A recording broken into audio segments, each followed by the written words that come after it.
আসসালামু আলাইকুম ওয়া রাহমাতুল্লাহি ওয়া বারাকাতুহু। সম্মানিত সুধী, আপনারা সকলে কেমন আছেন? আশা করি অনেক ভালো আছেন। তো আজকে একটি বিষয় নিয়ে আপনাদের সামনে হাজির হয়েছে, সেটি হচ্ছে হজের ফরজ কয়টি? অনেকে জিজ্ঞাসা করে থাকে হজের ফরজ কয়টি? তো হজের ফরজ হচ্ছে তিনটি। এক নাম্বার হলো ইহরাম বাঁধা, অর্থাৎ নিয়ত করা আর কি।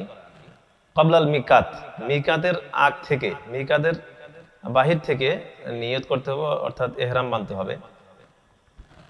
দ্বিতীয় নাম্বার হলো ৯ তারিখ, ৯ জিলহজ, উকুফে আরাফা, অর্থাৎ আরাফাতে অবস্থান করা, এটি দ্বিতীয় নাম্বার ফরজ।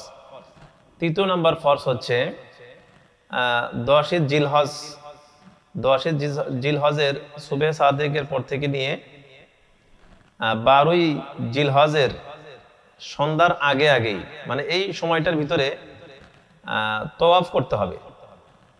তো এই তিনটি কাজই হলো হজের ফরজ। তো আশা করি বিষয়টা বুঝতে পেরেছেন। আল্লাহ তাআলা